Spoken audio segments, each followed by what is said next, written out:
Hi friends, ఈరోజు మనం మీకు ఒక మాట చెప్పాలని అనుకుంటున్నాను. అదేంటి అంటే కీబోర్డు సంవత్సరాలే నేర్చుకోవాల్సిన పని లేదండి. చాలా సింపుల్గా నేర్పచ్చు. చాలామంది అనేది ఏంటంటే స్కేల్స్ నేర్చుకుంటే పాటలు వచ్చేస్తాయని చెప్తే అంత ఈజీగా ఏమి వచ్చేది. పాట నేర్పడానికి కూడా కొన్ని ట్రిక్స్ ఉంటాయి. ఆ విధంగా నేర్పితే పాటలు ఈజీగా తీయగలుగుతారు. సో నా ఒక స్టూడెంట్కి కాల్ చేస్తున్నాను. సో చూడండి, ఆన్లైన్లో నేర్చుకున్నాడు ఈ అబ్బాయి. అసలు పాటలు రావని జాయిన్ అయ్యాడు. సో అంతలో బాగా నేర్చుకున్నాడు. చూడండి, ఒకసారి మాట్లాడదాం.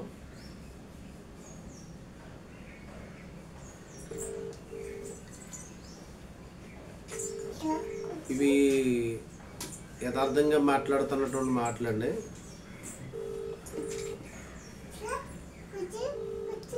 ఏదో మనం చెప్తే వాళ్ళు చెప్పరు. హలో, దగ్గర వినబడదు. జాన్ బ్రదర్, ఈవేళ లైవ్లో ఉండి మీకు కాల్ చేస్తున్నాను. సో మీరు కీబోర్డు నేర్చుకున్నారు కదా, నా దగ్గర జాయిన్ అయినప్పుడు మీ పొజిషన్ ఏంటి, జాయిన్ అయిన తర్వాత మీ పొజిషన్ ఏంటి, మీరు ఎలా నేర్చుకోగలరు, మీ సార్ గురించి మీరు ఏం చెప్పాలనుకుంటున్నారు అని చెప్పండి. నేను కీబోర్డ్ నేర్చుకోకముందు యూట్యూబ్లో చూసి స్కేల్స్ నేర్చుకున్నాను. నన్ను మైనస్ కలిసి మేజర్ స్కేల్స్ నేర్చుకున్న తర్వాత నాకు పాటలు ప్లే చేయడం రావట్లేదు. అప్పుడు యూట్యూబ్లో ఉన్న వీడియోస్ ప్లే చూసినాయి కానీ అవి నోటీస్లు చూసి ప్లే చేయగలుగుతున్నాను కానీ ఓన్గా ప్లే చేయలేదు. ఓకే, అలా చేస్తున్నప్పుడు యూట్యూబ్లో మీ వీడియో కనిపించింది వాళ్ళ. అంటే మీరు పాటను తీసుకెళ్ళాను ఒకరి చెప్తాం నేను చూసాను మాట. చూసి మిమ్మల్ని కాంటాక్ట్ చేశాను. కాంటాక్ట్ చేసిన తర్వాత అప్పుడు మీరు నాకు అన్నారు ఏంటంటే ఏమంటారు, స్కేల్స్ కార్డ్స్ వచ్చాయని అడిగారు. అడిగిన తర్వాత సరే వచ్చాయని నేను చెప్పాను. చెప్పిన తర్వాత నాకు ఇలాగ ఏమేమి నేర్పుతారన్నది మీరు క్లియర్ కట్గా చెప్పారు. చెప్పిన తర్వాత నేను జాయిన్ అయ్యాను. జాయిన్ అయిన తర్వాత నాకు ఒక 7 days లో నాకు పాటగా ప్లే చేయడం నేర్పించారు. ఈ విషయంలో మీకు చాలా చాలా థ్యాంక్స్ చెప్పుకోవాలి. ఎందుకంటే ఇంతకు ముందు నేను ఏదైనా పాటలో ప్లే చేయాలంటే ఏదైనా యూట్యూబ్ లో కానీ నెట్ లో కానీ ఆ నోటేషన్ డౌన్లోడ్ చేసుకుని చూసి ప్లే చేసేవాడిని. అది చాలా చిరాకుగా ఉండేది. కానీ ఆ తర్వాత మీ దగ్గర జాయిన్ అయిన తర్వాత పాటలో ప్లే చేయడం 100% నేర్చుకున్నాను. అంత మాత్రమే కాకుండా ఏ పాటలైనా ప్లే చేయగలుగుతున్నాను, అది ఏ స్కిల్ అయినా ప్లే చేయగలుగుతున్నాను. తర్వాత ఇంటర్లోడ్ ఇప్పుడు వేయగలుగుతున్నాను. ఓన్గా ఇంటర్లోడ్ చేయగలుగుతున్నాను అన్న. ఓన్గా ఇంటర్లోడ్ చేయగలుగుతున్నాను.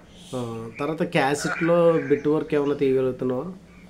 క్యాసెట్ ప్రాక్టీస్ చేస్తున్నాను అన్న. డైరెక్ట్ అంటే అంత పూర్తిగా తీయలేకపోతున్నాను. ఓకే, ఇలాంటి నేను పూర్తిగా మీ దగ్గర నేర్చుకుంటే నాకు ఎగ్జామ్స్ వచ్చి స్కిప్ అయిపోయాను. ఓకే, పూర్తిగా నేను క్లాస్ లో పూర్తిగా ఉండలేదన్న. రైట్ జాంపల్ గారు, నేను ఒక మాట అడుగుతాను. స్కేల్స్ నేర్చుకుంటే పాటలు వస్తాయి అన్నది ఎంతవరకు నిజం? ఏమన్నా పాట నేర్పడానికి నేర్పితే వస్తుందా? లేదన్న, స్కేల్స్ నేర్చుకున్నాను మాత్రాన పాటలు రావన్న. స్కేల్స్ చాలా మంది చెప్పారు కానీ scales minor scales major scales నేర్చేసుకో పాట తీసేస్తావు అన్నారు కానీ అదేమి రాదన్న. అలాగే రాదు. ఏంటంటే మనకి ప్రాక్టీస్ ఉండాలి, మన హీరో కరెక్ట్ గా పనిచేయడం నేర్చుకోవాలి, సరైన గురువు ఉండాలన్న. గైడెన్స్ చేసి సరైన గురువు ఉంటేనే పాటగా ప్లే చేద్దాం. నెక్స్ట్ నేను మీరు ఇంకో విషయం కూడా చెప్పాలనుకుంటున్నాను. చెప్పండి. చర్చ్ పర్పస్ అంటే దేవుని సూచించడం పర్పస్ ఎవరైనా కీబోర్డ్ నేర్చుకోవాలనుకున్న వారికి మీరు సరైన గురువు అన్న. ఎందుకంటే మీరు పాటలాగా ప్లే చేయడం ఒకటి నేర్పిస్తారు.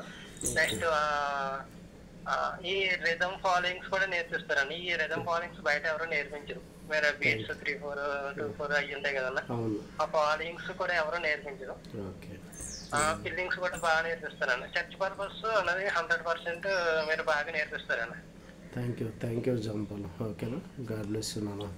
మంచి విషయాలు చెప్పావు. నీ ద్వారా కొత్త వాళ్ళు కూడా జాయిన్ అయ్యే అవకాశం ఉంది. సో చాలా థ్యాంక్స్ జాంపల్, గాడ్ బ్లెస్ యూ. అదండి, మనం ఇప్పుడు నేను నేర్పే విధానం ఏంటి అంటే డబ్బుల కోసమే కాదండి. అలాంటి డబ్బులు తీసుకోకుండా మాత్రం నేర్పను. డబ్బులు తీసుకుంటున్నాము కానీ తీసుకొని నేను వీలైనంత వరకు కూడా అతి తక్కువ సమయంలో మరి కీబోర్డ్ ప్లేయర్స్కి కీబోర్డ్ నేర్పించడం జరుగుతుంది. వాళ్ళు దేవుని సన్నిధిలో ఆరాధికులుగా తయారవబడుతున్నారు. God bless you. దేవుడు మిమ్మల్ని దీవించుగాక.